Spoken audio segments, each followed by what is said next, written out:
So here we got Rhyme Records jamming out here. This is the intro to You're On with On.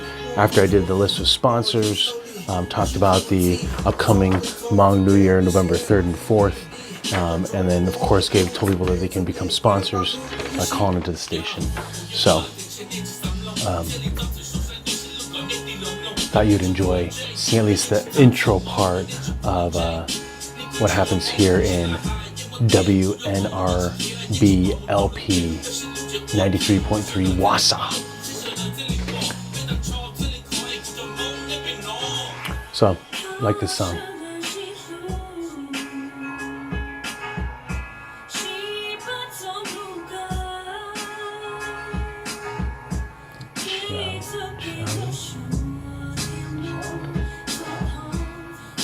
I'm trying to pronounce your name, so when I say it, I know it sounds right.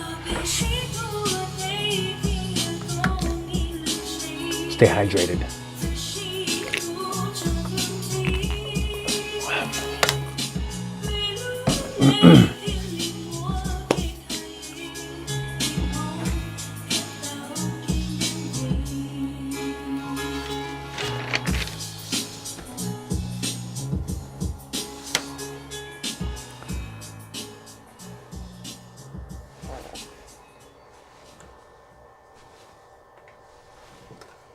All right, want to thank Rhyme Records, and it's featuring Charlie Lore. Hopefully I'm pronouncing that correctly. So what a fantastic beat. Really appreciate entrepreneurship. And so today's segment, we're going to have Nucci. Hopefully he's able to make it, and also Dur. So we'll have a conversation with them. But in the meantime, until they show up, we're going to be talking a little bit about career transition, because I think for a lot of people, they struggle with what to do when it comes to their career, and they find themselves, I would call it a career crossroads. So they don't know what to do. They don't know where to go from a company perspective, or maybe even what to do from a role perspective, but they find themselves out there going, you know what, I'm not really enjoying what I'm doing specifically here, so let me do something differently. So let's talk a little bit about that concept, is that I'm out here, I'm working hard, I'm able to earn an income, but yet all that it's doing really is sufficing me with income to pay for my bills. That can't be very motivating, right?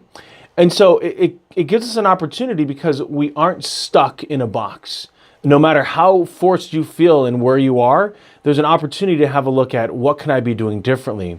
I think a lot of times people, they don't take the time to actually look at and write down. I think writing down is very powerful, what they enjoy about work. Now, I know some people out there, the cynical mindset that, well, I don't want to have to work. I just want to earn a lot of money by just sitting here in my butt. That really doesn't happen out there.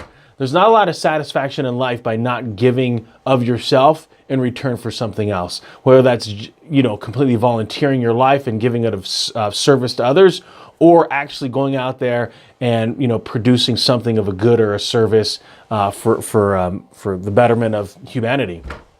So if you were to, there's a ton of different tools that can help you out there as well. There's one called 13 Personalities. You can Google that, and it'll take you through a series of questions to identify kind of how you're wired. Are you more of an introvert? Are you more of an analyzer? Are you more of an entertainer? And then how do you deal with all the various personalities out there?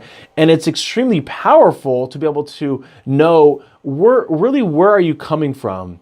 Another one out there is called Strength Finder 2.0, or often I've seen it as Clifton Strengths 2.0. It's a book you can find probably your local library, or you can find it at Barnes & Noble, or even online.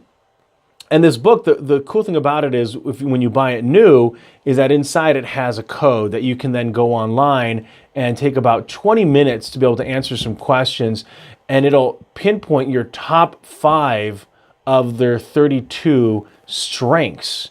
So I recently took this, and it wasn't like mind-shattering, like, wow, I can't believe that, but it was very insightful. So one of the things that it said about me is that strengths: strategic, positivity, activator, includer, and win others over. And so I know for a lot of people, when they hear those, they're like, okay, that really makes sense. I really like being positive. This is kind of how the way that I view the world. And if there's something that I'm passionate about, I want to be able to persuade people. I want to include them in on it, and I will try to negotiate to win them over and to see things in the way that I see them. At the same time, I understand that people have their own opinions, and so I'm not trying to, I'm not trying to sell ice to Eskimos. I'm helping people just see the perspective that I'm looking at in my mind and the way that I see the world.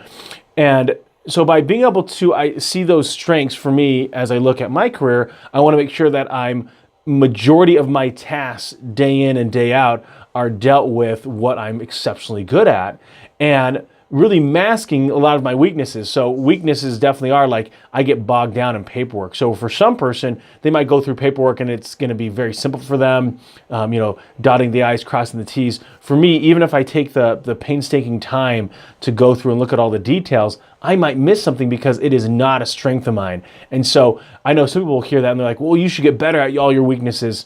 Kind of and kind of not. I'll give you a good example. LeBron James, phenomenal at basketball. We don't give him a hard time about not being good at badminton, or at golf. Who cares? Well, I guess there's some people out there that would care, but there's no value if his life is spent around the passion that he loves regarding basketball, and also its ability to generate an income and a lifestyle for him. And that's how it works in the business world as well. That we all have different things that we're passionate about, that we're good at. And for a lot of people, it's being able to put in enough time to be able to allow it to grow.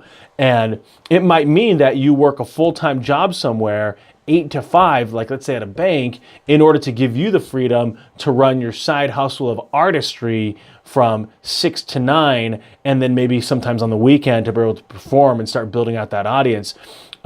That's really one of the reasons why I love entertainment from an artist perspective, is that never before are you able to be your own record label and create your own content, because we have things like YouTube and Facebook and Instagram and Twitter, and we're able to then push that out into the world and see if they like it. And ultimately, what you're trying to find, it's not necessarily about how